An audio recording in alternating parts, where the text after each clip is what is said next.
प्रेक्षकांनो नमस्कार. स्वागत आहे तुमचं द व्हॉइस ऑफ मोटिवेशन या आगळ्या वेगळ्या पॉडकास्टमध्ये. आज आपल्यासोबत आपल्या सोलापूर जिल्ह्यातील सांगोला तालुक्यामधील एक आगळं वेगळं व्यक्तिमत्व आपल्यासोबत आहेत. त्यांचं नाव आहे ॲडव्होकेट यशराजे दीपकरावजी साळुंके पाटील. दादा नमस्कार. कसं वाटतंय तुम्हाला आज? नमस्कार.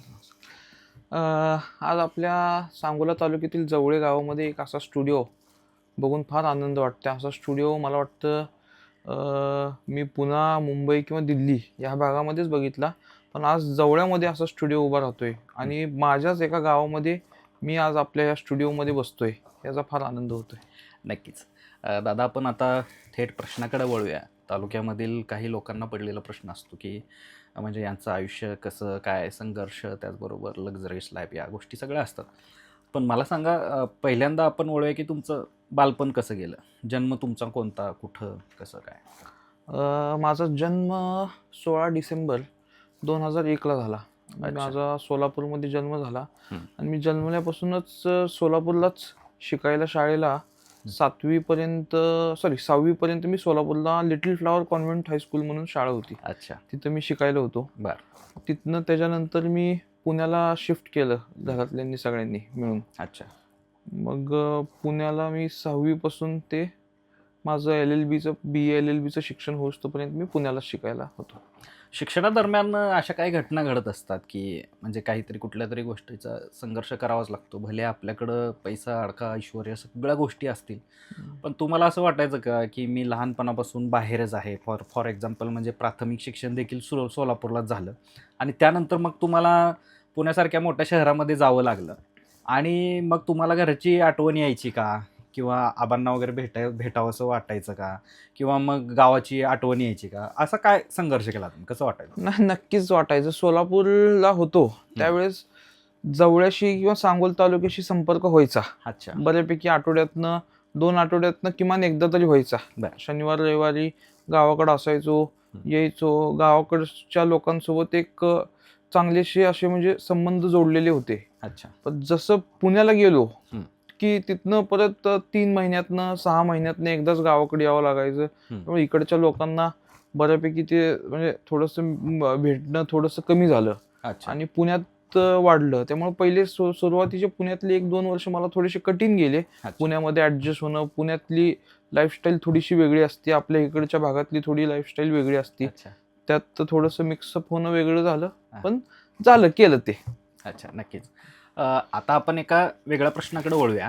समाजामध्ये जगत असताना एक आमदाराचा मुलगा म्हणून जे बघण्याचं जे काय एक दृष्टिकोन असतो, त्याचा कधी कधी तुम्हाला फायदा झाला का? तुम्ही म्हणजे असं मिसळू शकला नाही समाजामध्ये की आमदारांची मुलं म्हणल्यानंतर खूप मोठ्या घरची वगैरे असं असतं सगळीकडं समाजामध्ये.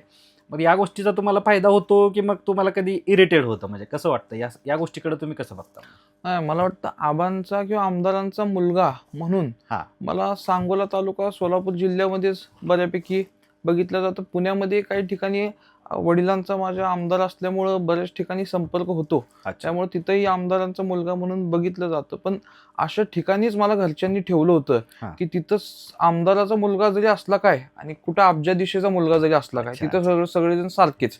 अशा ठिकाणी ठेवल्यामुळं आम्ही कायम जमिनीवरतीच राहिलो. तर गावामध्ये आल्यावर एक वेगळी ती लोकांकडनं बघण्याचा दृष्टिकोन असतोच. त्यामुळे आपणही चांगल्या आमदाराचा मुलगा ह्या चांगल्या विचारानंच राहिलं पाहिजे, असं सगळ्या घरच्यांची शिकवण होती पहिल्यापासून. नक्कीच. LLBचं शिक्षण घेत असताना सुरुवात कशी झाली? म्हणजे काय वाटलं की तुम्हाला आता मला वकिली ह्या शिक्षणामध्ये उडी घ्यायची आहे, आणि कशासाठी तुम्हाला वाटलं की आता म्हणजे विधी या विभागाचा तुम्हाला अभ्यास करावा, विधिशास्त्रामध्ये जावं, असं का वाटलं तुम्हाला? काय मोठी म्हणजे ध्येय धोरणं होती तुमची त्यामध्ये? माझं 10वी झाल्यानंतर 11वी-12वीला 10वी झाल्यानंतर आपली कुठली साईड ठरवत असतो आपण, सायन्स घ्यायची, कॉमर्स घ्यायची का आर्ट्स घ्यायची. त्याच्यावरनंच बऱ्यापैकी पुढचा निर्णय आपण त्या दृष्टिकोनातनं घेत असतो. नक्कीच नक्कीच. तर घरी चर्चा झाल्या. वडिलांचं आबांचं कधी आम्हाला बंधन नव्हतं की तू कुठली साईड घ्यायला पाहिजे, पण त्यांनी सांगितलं होतं की बाबा काय करायचं असेल तर 4 चौघांशी विचार करून विचारात घेऊन तू पुढे जा. नक्की नक्की. तर त्यावेळेस आता देखील आमचे देशाचे नेते शरदचंद्रजी पवार साहेब यांचे माझ्या वडिलांसोबत कायमच चांगले संबंध आहेत. आमचे अजून देखील कौटुंबिक संबंध आहेत. अच्छा. तर मी 6 महिन्यातनं एकदा दोनदा त्यांना अजून देखील मी आणि माझी दुसरी बहीण कृष्णा आम्ही भेटायला जात असतो. अच्छा. तर त्यावेळेस 11वी 10वी झाल्यानंतर 10वीचा निकाल लागल्यानंतर एक महिनाभरात आम्ही गेलो होतो. अच्छा. अच्छा. साहेबांनी विचारलं आता पुढं काय, तर मला त्यावेळेस उत्तर देता आलं नव्हतं. नाही. हां. त्यांनी सांगितलं की उद्योग, व्यवसाय प्लस कायद्याचं ज्ञान असं शिक्षण घेतलं तर तुला चांगला स्कोप भेटेल. बरं. मग त्यांचा सल्ला घेतला. तो सल्ला परत अजून आबांशी चर्चा केली किंवा आईशी चर्चा केली, पण त्यांनी दिलेला सल्ला तो सल्लाच असतो. अगदी अगदी. त्याच्यामुळं ते मी आणि त्यांनी मला ऍडमिशन मिळवून देण्यासाठी सुद्धा पवार साहेबांनीच मदत केली. विधी महाविद्यालयात कोणत्या विधी महाविद्यालयात शिकला? म्हणजे अगदी पवार साहेबांनी शिफारस करावी असं, म्हणजे एकदम महागडं कॉलेज असेल असं वाटतं मला. असं एक सिम्बायसिस लॉ स्कूल म्हणून पुण्यात एक मोठं कॉलेज आहे. अच्छा. संबंध आता सध्या देशभरातलं ते सगळ्यात नंबर क्रमांक 1चं कॉलेज आहे. अच्छा. ह्या कॉलेजमध्ये ऍडमिशन घेणं फार कठीण असतं. म्हणजे आमदार असो, मंत्री असो, तर त्या मुलांना सुद्धा मुश्किल होतं. अगदी. साहेबांच्या एका फोनवरती माझं नशिबानं ऍडमिशन झालं आणि त्या कॉलेजमध्ये मी चांगल्या विचारांच्या मुलात, चांगल्या विचारांचे मित्रमैत्रिणींच्या मुलांमध्ये मी सानिध्यामध्ये वाढलो. त्यामुळे आज चांगले विचार, दूरदृष्टिकोन ठेवण्याचा प्रयत्न नेहमी करत असतो अशा लोकांमध्ये राहिल्यामुळे. सोशल मीडियामध्ये ज्यावेळी तुम्ही वकिली हे शिक्षण घेत होता, लॉ कॉलेजला सिम्बॉसिसमध्ये होता, त्यावेळी एक सोशल मीडियामध्ये एक तुफान व्हिडिओ एक व्हायरल झालता आणि सगळे अशी म्हणत होते की यश दादांना बोलता येत नाही. पण आज आपल्या पॉडकास्टच्या माध्यमातून पण असेल आणि सगळ्यांना सांगायला आवडेल की यश दादांना खूप चांगलं बोलता येतं आणि सोशल मीडियामध्ये त्यांचा तो लॉ कॉलेजमधला व्हिडिओ जो आहे तो देखील तुफान व्हायरल झाला होता. तर त्याबद्दल काय सांगाल? म्हणजे तुम्ही असं गप्प बसून 2 पावलं मागे सारून एकदाच दणका दिला होता, त्याबद्दल काय सांगाल? म्हणजे या वक्तृत्वाबद्दल काय सांगाल? म्हणजे असं काय नव्हतं बरं का, पण तो कॉलेजचा जो माझा व्हिडिओ होता, तो कॉलेजला आमच्या एक वर्षातला एक फेस्टिवल असतो सिम्भव म्हणून. अच्छा. तर त्या फेस्टिवलचा मी लीड करत होतो. मी माझ्या कॉलेजच्या 5व्या वर्षी सिम्बायसिस लॉ स्कूलचा म्हणून प्रेसिडेंट म्हणून मी इलेक्ट झालो होतो. त्या इलेक्शनमध्ये मी निवडून आलो होतो. अच्छा. आणि मी प्रेसिडेंट म्हणून काम करत होतो. तर त्या फेस्टिवलचं एक पूर्व नियोजित ती एक बैठक होती. अच्छा. त्या बैठकीमध्ये ती एक मी जेव्हा भाषणाला आलो, संबंध सगळ्यांसोबत चांगले होते. ती लोकांच्या समोरच्या सगळ्या मुलांचा, मित्रमैत्रिणींचा तो उत्साह होता, जल्लोष होता. तो पाहायला मिळाला आपल्या सगळ्यांना. नक्कीच. ज्या पद्धतीनं स्थानिक राजकारण असेल किंवा जिल्ह्याचं राजकारण असेल, आबांनी आपल्या कार्याचा ठसा उमटवला आणि तुम्ही तुमच्या शिक्षणाच्या माध्यमातून देखील त्या ठिकाणी पुण्यामध्ये जाऊन तेथील विद्यार्थ्यांवर गोडी निर्माण करणं, तिथं थांबणं आणि त्यांचं एक प्रतिनिधित्व करणं आणि त्यांचा उत्साह इतका प्रचंड होता, ते सोशल मीडियावरती सगळ्यांनी पाहिलेलंच आहे. आणि दादा, आता शिक्षणानंतर सांगोल्याकडं बघण्याचा कसा दृष्टिकोन आहे? म्हणजे आपल्या वकिली या शिक्षण घेतलेलं आहे तुम्ही आता आणि तुम्ही ॲडव्होकेट ज्यावेळी आपल्या नावाच्या समोर लागतं, त्यावेळी तुम्हाला कसं फील झालं आणि आबांना कसं फील झालं? समाजामध्ये काय मान, सन्मान ह्या सगळ्या गोष्टी कशा वाढत गेल्या, याबद्दल काय सांगाल? म्हणजे बघा, शिक्षण पूर्ण करून ॲडव्होकेट, वकील हे नाव आलं, त्यावेळेस घरच्या आई असतील, आबा असतील, ह्या सगळ्यांनाच इतका आनंद झाला. देवानं माझ्या आजी हरिभक्त पारायण शारदा देवी साळुंके पाटील ह्या नव्हत्या उपस्थित. त्या असत्या तर त्यांना देखील खूप आनंद झाला असता ह्या गोष्टीचा. अगदी नक्कीच. की वकील तर झालोच, पण कुठल्याही साध्या कॉलेजमधनं न होता देशातील एका चांगल्या कॉलेजमधनं, जिथं कुठलीही गोष्ट खपत नाही, जिथं माझ्यापेक्षा खूप मोठे मोठे मुलं असतात, अशा कॉलेजमधनं वकील झालो. ह्याचा आनंद सगळ्यांना फार झाला. आणि गावाकडच्या मित्रमंडळींना तर फार आनंदच असतो की बाबा आपला एक मित्र सुद्धा चांगल्या ठिकाणून पास होऊन आलाय. रोजच्या सोबतच्या गोष्टी असतात काही, त्यांच्यामध्ये मिक्स झाल्यावर त्यांना सुद्धा बरं वाटतं की आपल्यात कोणतरी आहे. आणि तालुक्याच्या दृष्टीनं तुम्ही कसं बघता या पदवीकडं? म्हणजे काय वाटतं की बाबा आता आपण एक वकील आहे आणि कायद्याचं सखोल ज्ञान 5 वर्षापर्यंत हे शिक्षण तुम्ही घेतलेलं आहे आणि कायद्याचं सखोल ज्ञान असतं, म्हणजे कोणतं कलम कसं काय या सगळ्या गोष्टी तुम्हाला माहिती असतात. आणि मग तुम्ही तालुक्याच्या दृष्टीनं कोणता विषय मागासलेला आहे किंवा या गोष्टीवर काम करावं असं तुम्हाला काय वाटतं? म्हणजे तालुक्यामध्ये आपल्या या गोष्टीवर काम करावं असं वाटतं? तर कायद्याचा अभ्यासाचा फायदा घेऊन आपल्या सांगोला तालुक्यातली जी तरुण पिढी आहे, आता आपण तरुण पिढीमध्ये पाहतो की किती आपल्या गावामधनंच तुम्ही उदाहरण घ्या, संपूर्ण तालुक्यात उदाहरण घ्या, की आपल्या भागामधले मुलांना नोकऱ्या नसल्यामुळं, हा. काही अडचणी असल्यामुळं बरेचसे त्यांच्याकडून व्यवसाय काही न कळत चुकीचे होतात. अच्छा त्या चुकीचे व्यवसाय केल्यामुळं त्यांच्यावरती चुकीचे गुन्हे दाखल होतात. अच्छा अच्छा बरोबर. त्या गुन्हे आपण करू नये हा हा. ह्या बाबतीत कसं इथल्या तरुण पिढीला मार्गदर्शन करता येईल ह्या दृष्टिकोनातून मी प्रयत्न करत असतो. हा. जेवढं माझ्याकडनं शक्य आहे तेवढं मी प्रत्येकाला सांगत असतो. अच्छा. माझा हा प्रयत्न राहील, अजून तेवढा मोठा मी काय नाही, पण सांगोल्यातल्या तरुणांना एक रोजगाराचा विषय किंवा कुठेतरी पोरांना मुलांना आपल्या काम मिळालं पाहिजे नक्की. आणि त्यांच्या हातून काम मिळाल्यानंतर कुठली चुकीची गोष्ट घडता कामा नाही, हे एक माझ्यासारखा तरुण म्हणून ह्या सांगोल्यातल्या लोकांसाठी करण्यासारखा प्रयत्न कायम मी ठेवतो असतो. आता आपण एक वेगळ्या प्रश्नाकडे वळूयात, ज्यामध्ये सगळ्यांनाच ट्विस्ट असतो. परंपरेनं चालत आलेला हा आपला सांगोला तालुका, त्याचं राजकीय वजन आबांचं देखील खूप मोठं आहे. साळुंखे पाटील कुटुंबीय अगदी काकासाहेबांपासून राजकारणाचा वसा वारसा चालत आलेला आहे.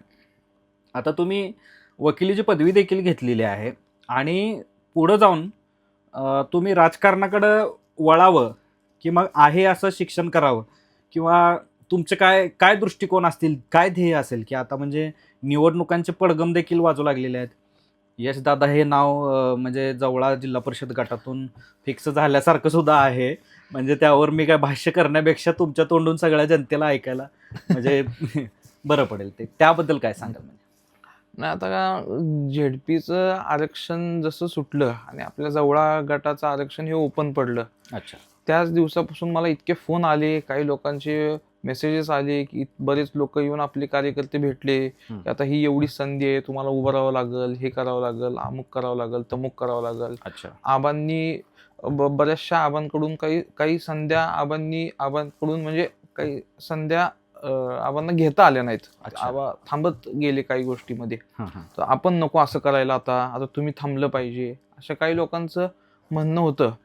परंतु माझ्या घरच्यांचं म्हणणं असं आहे की बाबा तू आता बाहेर देशात शिकायला जावं, तू बॅरिस्टर नावाची पदवी घेऊन आला की अजून आम्हाला बरं वाटेल. आणि बॅरिस्टर ही पदवी काय आपल्याला माहितच आहे की फार कमी लोकांना ती उपलब्ध, म्हणजे संधी त्यांना ती बाहेर जाण्याची मिळते. तर आहे आपलं, तुझं झालंय शिक्षण, तुला ऍडमिशन मिळालेलं देखील आहे, तू तिकडे जावं अशी घरच्यांची इच्छा आहे. त्यामुळे मी आता सध्या बऱ्याच संभ्रमात आहे की काय करायला पाहिजे काय नाही. अगदीच आपल्याला मंडळी सांगायला आवडेल की भारतीय राज्यघटनेचे शिल्पकार डॉक्टर बाबासाहेब आंबेडकर हे देखील बॅरिस्टर होते आणि शिका, संघटित व्हा, संघर्ष करा हा त्यांचा मूलमंत्र सोबत घेऊन ॲडव्होकेट यशदादा हे देखील आपला पुढचा प्रवास जो आहे तो त्यांच्या पावलावर पाऊल टाकून कदाचित तशा त्यांच्या मार्गदर्शक सूचना देखील घरच्यांकडून देखील आहेत आणि त्यांचं मतसुद्धा तसं आहे. मग मला सांगा दादा, जसं आबांना राजकारणामध्ये लेटन्सी आली आणि थोडंसं थांबावं लागलं, तसं ह्या उमद्या काळामध्ये एकतर दोन संघर्ष असतात. एक तर शिक्षण घ्यावं, शिक्षणानं समृद्ध व्हावं, किंवा जो मागचा वसा जो मिळालेला आहे हा कालावधी जो असतो तो 5-50 वर्षाचा असतो आणि तो भरून निघत नसतो. तर या माध्यमातून तुम्हाला जर तो कालावधी मिळाला आणि संधीही मिळाली तर मग तुम्ही त्याचं सोनं करावं असंच प्रत्येकाला वाटतं. पण तुम्ही या गोष्टीकडे कसं बघता? तुम्हाला काय वाटतं या गोष्टी? मी ह्या गोष्टीकडे देखील बघतो की जेव्हा आपल्याला लोक सांगतात, काही ज्येष्ठ लोक सांगतात, तरुण मुलं सांगतात, काही मित्र सहकारी आपले सांगतात की नाही बाबा आता यशदादा तुम्हाला ही संधी घेतली पाहिजे, आपण किती वेळेस थांबणार, ही संधीचं तुम्ही सोनं केलं पाहिजे, आम्ही सगळेजण सोबत आहोत. ही एक बाजू. आणि बाबा तू बॅरिस्टर व्हायची एक बाजू. तर ही बाजू अशी आहे की जेव्हा आपल्याला लोक सांगतात ही संधी सुद्धा देव कधी देत नसतो. लोकांकडून जेव्हा येतं ही अशी संधी देव सुद्धा देत नसतो. ही संधी बाय चॉईसची संधी आहे. बरोबर. त्यामुळं ही संधी इकडं जावं का ही संधी घ्यावी अजून मी सुद्धा संभ्रमात आहे. पण निश्चित जर लोकांचा तितका आग्रह अजून देखील असला तर तुझ्या आबांसमोर त्यांनी मांडलं आणि आबांचा जो काही निर्णय असेल त्या निर्णयावरच ह्या गोष्टी ठरतील का, माझ्या हातात अजून तेवढं काय. आबा मागच्या काही दिवसामध्ये ज्यावेळी या संघर्षमय त्यांची देखील आपण या ठिकाणी मुलाखत घेतली होती, त्यावेळी आबांनी सांगितलं की तुम्ही जसं मगाशी सांगितलं की अब्जाधीशांची मुलं जरी सिम्बायोसिस कॉलेजमध्ये आली तर तिथं सगळ्यांना एकच समान वागणूक असते आणि तिथं कोणाचा जास्त वशिला नसतो. सुदैवानं पवार साहेबांच्या सोबत संपर्क झाला आणि तुम्हाला तिथं प्रवेश देखील मिळाला. पण आता एक गोष्ट अशी प्रकर्षाने या ठिकाणी जाणवायला लागली आहे की जवळागड म्हणजे राष्ट्रवादीचा पहिला बालेकिल्ला होता. आता जिकडं आबा तिकडं गुलाल असा एक सगळ्या म्हणजे तालुक्याचं एक गणित झालेलं आहे. आणि या सगळ्या गणितामध्ये आबांचा मुलगा म्हणून तुम्हाला सपोर्ट कितपत मिळेल आबांकडून, किंवा मग अशाही काही वल्गना केल्या जातात की जवळा जिल्हा परिषद गट हा दीपक आबांच्या मुलासाठी राखीव आहे किंवा बिनविरोध देखील केला जाईल. पण तुम्हाला काय वाटतं की याबद्दल, की म्हणजे कसं असेल की बिना लढता ही सगळी कुस्ती जर निकाली झाली तर मग त्यात काय मजा राहील का? आणि जरी मैदान जरी नाही लागलं तर मला असं वाटतं की प्रामुख्यानं पहिली लढाई ही तुम्ही मैदानात उतरूनच लढावी. जर मैदानात न उतरता जर ती लढाई तुम्ही जर जिंकला तर त्या गोष्टीचं महत्त्व राहणार नाही. मग तुम्हाला काय वाटतं की याबद्दल, म्हणजे खरंच मैदानात आबांचा सपोर्ट न घेता तुमची जेवढी ताकद आहे तेवढी लावून तुम्ही, आबांचं तर वर्चस्व या गटावर आहेच नक्कीच, पण तुम्हाला काय वाटतं की म्हणजे आबांचं मार्गदर्शन घेत घेत वैयक्तिक तुम्ही जास्त लक्ष घालून या गोष्टीकडे बघितलं तर कसं होईल? आहे बघा, घटनेने सगळ्यांना अधिकार दिलेले आहेत. आपण असं म्हणू शकत नाही की आपण की ही निवडणूक कोणच समोर नसताना आपण हा विचार सुद्धा करणं चुकीचं आहे. मी अगदी. असा विचार कधीच करत नाही की आपल्या समोर कोण उमेदवार आहे किंवा कोण प्रतिस्पर्धी आहे. अगदी. जेव्हा आपण निवडणुकीला सामोरं जातो आपल्या समोर अनेक प्रतिस्पर्धी असतात. त्या प्रतिस्पर्धींच्या आपल्याला त्यांची रेस गाठून आपल्याला त्यातनं पुढे जायचं असतं अगदी. आणि ते कशा पद्धतीनं जायचं हम्म. हेच नेहमी आम्ही विचार करतो. आणि जरी अशी वेळ आली तरी माझ्या मनात, आमच्या मनामध्ये असं कधीच नसणार की ही निवडणूक कोण प्रतिस्पर्धी नसावा. प्रतिस्पर्धी असूनच ही निवडणूक पार पडावी. सुरुवातीला प्रतिस्पर्धी नसला तर त्याचं महत्व कळणार नाही. नक्की. सुरुवातीलाच प्रतिस्पर्धी असावा आणि प्रतिस्पर्धी तिथूनच संघर्ष असतानाच सुरुवात. तो संघर्षातूनच ही निवड म्हणजे ज्या काही गोष्टी आहेत त्या पार पडाव्यात एवढीच मला देखील इच्छा आहे. अगदी अगदी. म्हणजे तुम्ही बघू शकता मंडळी की कायद्याचं ज्ञान झाल्यानंतर माणूस किती बोलका होतो. आणि यापूर्वी ज्यावेळी कायद्याचं जराही ज्ञान नव्हतं त्यावेळी आता भारतीय राज्यघटनेनं सगळ्यांनाच अधिकार दिलेला आहे की असं आपण म्हणू शकत नाही की ही निवडणूक बिनविरोध होईल. दादा अतिशय बरं वाटलं ह्या सगळ्या गोष्टी ऐकून. दादा, जिल्हा परिषदेची निवडणूक पडघम काही दिवसातच वाजतील. मला सांगा तुम्हाला काय वाटतंय की म्हणजे जिल्हा परिषद लढवत असताना सगळी लोक तुमच्या पाठीमागे असतील का, किंवा किती संख्या तुमच्या पाठीमागे आहे असं तुम्हाला वाटतंय? पहिला कुठलाही अनुभव नाही, आता पहिल्यांदाच तुम्ही निवडणूक फेस करताय, तुम्हाला काय वाटतं याबद्दल? म्हणजे अजून तुम्हाला सांगतो की निवडणूक फेस करतोय का नाही मला नाही माहिती. जो अच्छा. काही परिवाराचा निर्णय असेल हा. तो निर्णयाला मी म्हणजे माझा मान्यच असेल. जर त्यांनी सांगितलंच, माझ्या वडिलांनी सांगितलं की बाबा नाही तुला हे करावं लागेल, जनतेचा आग्रह देखील आता सध्या आहे त्या प्रमाणामध्ये. अच्छा. जर अशी संधी मिळालीच हम्म. तरी जनतेचे प्रश्न सोडवण्यासाठी मी 100% कटिबद्ध आहे. मी या भागामध्ये फिरत असतो. लोकांच्या समस्या, अडचणी कार्यक्रमाच्या निमित्तानं जेव्हा त्यांना भेटतो अच्छा. त्यावेळेस जाणून घेत असतो. अच्छा. कुठलंही पद नसलं तरी एक आबांचा मुलगा म्हणून ते प्रश्न सोडवण्याचा कायम माझा प्रयत्न असतोच. अच्छा. तर जरी तशी संधी मिळाली तरी पूर्ण ज्या काही या जवळा जिल्हा परिषदमध्ये मला वाटतं 13 गाव आहेत. अच्छा. तर ह्या 13 गावामध्ये ज्या कुठल्या काही कमतरता असतील त्या पूर्ण करण्याचा कायम माझा प्रयत्न असेल. ज्या वेळेस ज्या तिथल्या लोकांना गरज असेल त्या वेळेस मी 100% प्रयत्नशील राहील. आता हा झाला गटाचा विषय, पण गावाच्या दृष्टिकोनातून जर विचार केला तर जवळ्या गावामध्ये वोटिंगच्या बाबतीत असेल किंवा तुमच्या पाठीमागं किती जनता असेल आणि जवळच्या बाबतीत तुमचं काय गणित आहे? म्हणजे कसं वाटतं की जवळ्यामध्ये किती लोक तुमच्या पाठीचे असतील? आता मी तुम्हाला परत एकदा सांगतो की जर निर्णय दिला तरच मला हे करायचं नाही तर असं नाही. पण जवळ्यामधील आता आपण पाहतच असाल की रोज माझे वडील आठवड्यातले किमान 3 ते 4 दिवस आमच्या वाडा आहे त्या वाड्यामध्ये बसलेले असतात. 2 तास बसलेले असतात सकाळी ते. गावगाडा हा त्यांचा 2 तास चालूच असतो. कुठलेही लोकांचे कसलेही कौटुंबिक प्रश्न असू द्या, त्यांचे रस्त्याचे असू द्या, सार्वजनिक असू द्या, समाजातले असू द्या, सगळे प्रश्न त्यांच्या पुढे येत असतातच. आणि मी त्यांच्या शेजारी बाजूलाच खुर्ची टाकून बघत असतो. ज्या वेळेस मला वेळ असतो त्यावेळेस मी ते कायम ऑब्झर्व करत असतो की ते अच्छा. कशा प्रकारचे प्रश्न सोडवत असतात, अच्छा. कशी ती लोकांच्या इथल्या जवळातील समस्या सोडवत असतात हित जपतात. आणि हित जपतात. अच्छा, बरोबर. आणि दुसरी गोष्ट सांगायचं झालं तर जवळमध्ये आपली नारायणाचं मंदिर आहे, नारायणाची नगरी आहे. अच्छा. ह्या नारायणाच्या नगरीमध्ये हम्म. ह्या जवळेकरांनी दाखवून दिलंय की कायम दरवेळेस साळुंके पाटील कुटुंबाच्या पारड्यामध्येच नेहमी मतांचं गणित जे आहे, जी मतांची जी संख्या जी आहे ही आमच्या कुटुंबालाच दिलेली आहे. आणि अधिकारवानाने मी ही आज गर्वाने सांगतो, कारण की माझं कुटुंब सुद्धा जवळेकरांसाठीच आहे, तर जवळेकर ही साळुंके पाटील कुटुंबासाठीच आहेत. त्यामुळे मलाही त्याचा गर्व आहे. त्यामुळे जवळेकरांच्या वोटिंगच्या बाबतीत शंका असायचं कारणच नाही. अच्छा, नक्कीच नक्कीच. आता मला सांगा की आयुष्यातला सगळ्यात संघर्षमय काळ कोणता होता तुमचा? कधी असं वाटलं की बाबा आता बास संपलंय सगळं आणि आता खूप मोठा संघर्ष करावा लागतोय, असं कधी वाटलं तुम्हाला? असं मला जेव्हा मी म्हणजे माझ्या वैयक्तिक आयुष्यात संघर्ष तर आमच्या कुटुंबाला फार करावे लागले. संघर्षातनं आम्ही जायची कायम तयारीच ठेवतो, पण माझे वडील असल्यामुळे मला त्याची कधी उणीव त्यांनी जाणवू दिली नाही आजपर्यंत. अगदी अगदी अगदी. त्यांनी मला जाणवून दाखवायला पाहिजे होतं की हे बाबा हा मी त्यांनी जेवढा संघर्ष केलाय त्याच्या एक किमान 2% सुद्धा आमच्या वाटेला तेवढा संघर्ष आलेला नाही. अगदी. त्यामुळे मी म्हणू शकत नाही की मी इतका संघर्ष केलाय, पण मी ज्या वेळेस मला वाटतं सोलापूरमधनं पुण्यामध्ये गेलो त्यावेळेस मला थोडा 2 वर्षाचा कालावधी संघर्ष करावा लागला. पण त्या संघर्षामुळं आज मी चांगल्या ठिकाणी शिकलो आणि पूर्ण देशामध्ये प्रत्येक राज्यात माझे चांगले मित्र आहेत, चांगल्या विचाराचे माझे मित्र आहेत. अगदी. त्यामुळे त्याचाही देखील मला आनंद आहे. आता हा झाला सगळा शैक्षणिक वारसा वसा, आणि हा जसा संघर्षाचा काळ होता तसा आयुष्यामध्ये एक सगळ्यात मोठा आनंदाचा एक क्षण असतो. तर तो क्षण कोणता आहे तुमच्या आयुष्यातला की मला सगळ्यात जास्त आनंद झाला होता त्यावेळी? बघा, मला वाटतं 2009 साली माझे वडील आदरणीय आबा पहिल्यांदाच विधान परिषदेवरती आमदार झाले होते. अच्छा. आणि आमदार होण्यासाठी त्याच्या अगोदरही बराचसा प्रयत्न झाला आणि त्यानंतर काही कालावधीनंतर विधान परिषदेच्या निवडणुकीमध्ये चांगल्या मताधिक्याने त्यांना विजय मिळाला. आणि तेव्हापासून म्हणजे तो दिवस हा सगळ्यात माझ्या आयुष्यातला आनंदी दिवस होता. त्या दिवसानंतरच आमदाराचा मुलगा म्हणून लोक जे म्हणतात आज, त्या दिवसापासूनच ओळखायला लागले. अगदी अगदी. हा झाला आनंद आणि एक संघर्षाचा काळ. आता एक अशी गोष्ट आहे की ती प्रेरणा म्हणून तुम्ही काम करता.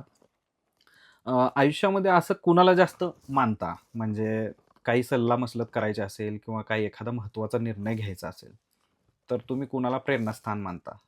कसं आहे हे? म्हणजे सगळ्यात महत्वाचं प्रेरणास्थान म्हणजे मी माझ्या आजोबांना, आमदार काकासाहेब साळुंके पाटील आणि माझ्या आजी शारदादेवी साळुंके पाटील यांनाच माझं प्रेरणास्थान मानतो. अच्छा. आणि सल्ला घ्यायचं जर असेल तर वडील आहेत आणि अनेक माझे काही भागात बाहेरच्या सहकारी मित्र आहेत.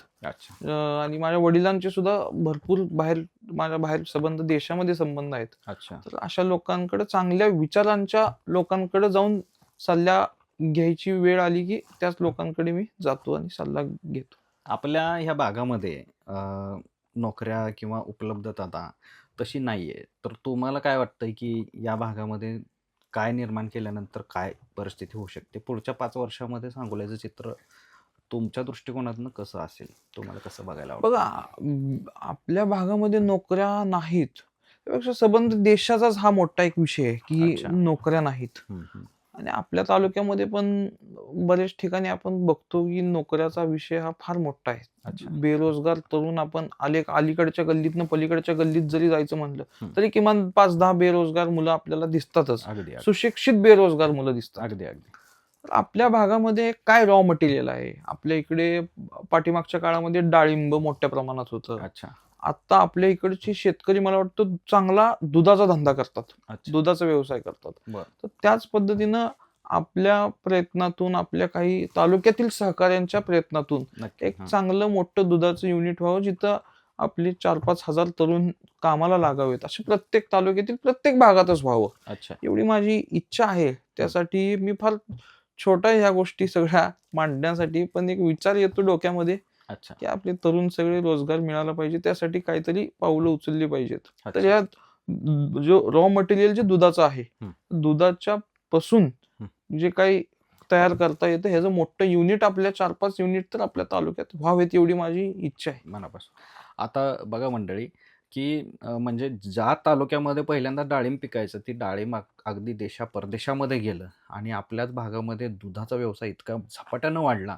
प्रत्येक घराच्या शेतकऱ्याच्या घराच्या दारापुढं जर्सी गाय असेल, म्हैस असेल, या सगळ्या गोष्टी बघायला मिळतात.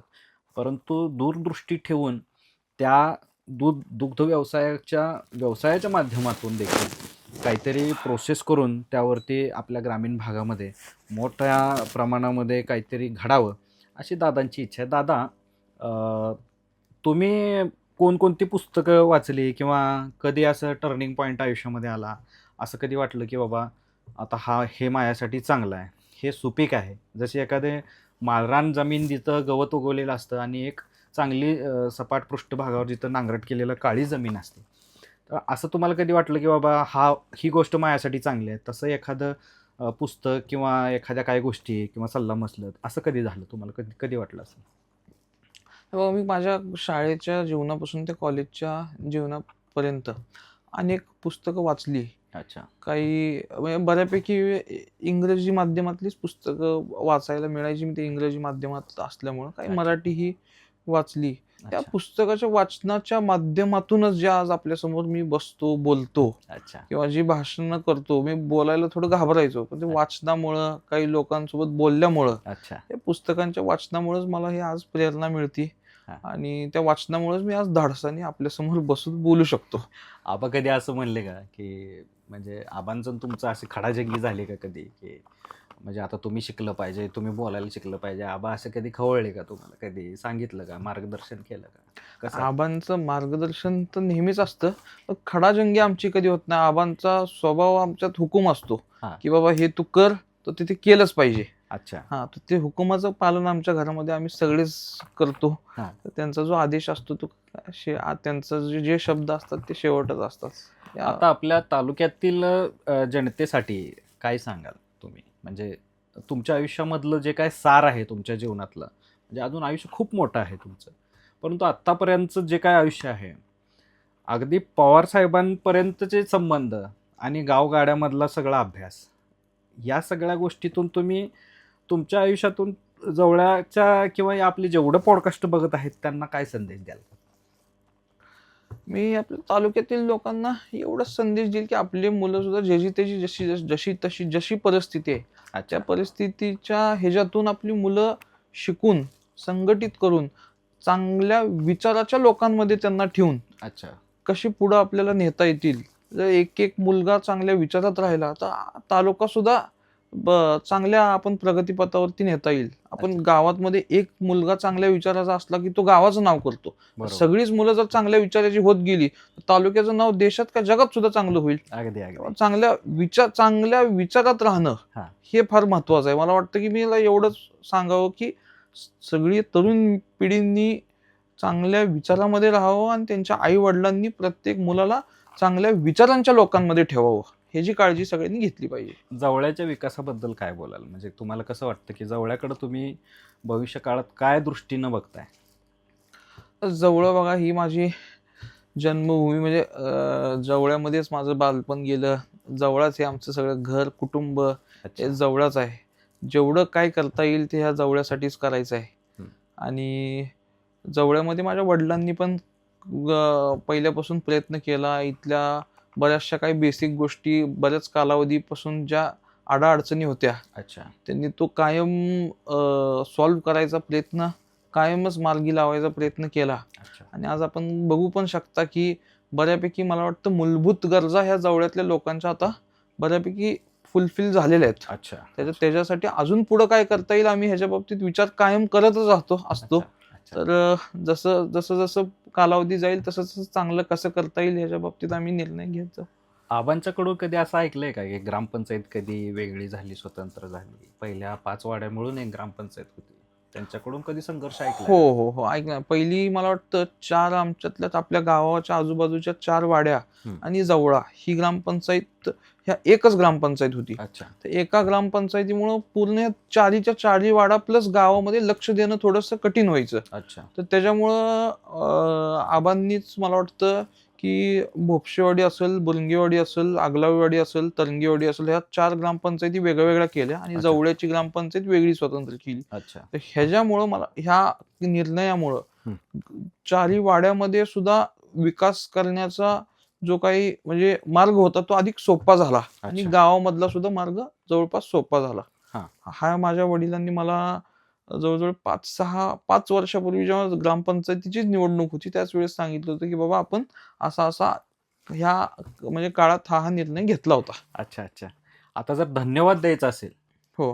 तर तुम्ही कोणाला धन्यवाद द्याल? म्हणजे तुमच्या आयुष्यातलं मला सगळ्यात मूल्यवान हा व्यक्ती आहे. मी त्यांच्यासाठी कृतज्ञ आहे. मी त्यांना धन्यवाद देऊ इच्छितो. काय आपल्या आयुष्यात आई वडिलांशिवाय दुसरं मोठं कोण असतं? आई वडिलांनाच जे काय असेल ते धन्यवाद द्यायचं. आई वडिलांमुळे इथपर्यंत आहे. आई वडिलांमुळे सगळं आज जे काही तुमच्यापाशी बसतोय, जे अच्छा. काही समाजात फिरतोय, जे काही लोक सोबत असतात, गाडी घोडे हे घेऊन फिरतोय, ते आई वडिलांच्या पुण्याईमुळेच फिरतोय, आजी आजोबांच्या पुण्याईमुळे. आई वडील पहिल्यांदा, आजी आजोबा नंतर. ह्या चौघांनाच धन्यवाद जेवढे काही द्यायचे असतील ते देईन. अगदीच, अगदीच. तर मंडळी, हे होते सन्माननीय ॲडव्होकेट यशदादा दीपकराव साळुंखे पाटील आणि त्यांच्या आयुष्यातलं जे काही मोलाचे जे काही संदेश होते आणि लहान मुलांनी किंवा त्यांच्या पालकांनी देखील शिक्षण, त्याचबरोबर आपल्या सांगोला तालुक्याचा विकास, त्याबरोबर जवळ ग्रामपंचायतची निर्मिती, ह्या सगळ्या गोष्टी आणि एक आबांचा मुलगा म्हणून नाही, पण सर्वसामान्य नागरिकच किंवा सर्वसामान्य कुटुंबातीलच एक व्यक्ती म्हणून त्यांनी जो काही खुलासा केला आहे तो अगदीच उल्लेखनीय आहे. धन्यवाद दादा. तुम्हाला काय वाटतं या सगळ्या गोष्टींबद्दल? कमेंटमध्ये जरूर सांगा आणि फॉलो करा, सबस्क्राईब करा आणि शेअर करायला अजिबात विसरू नका. Take care.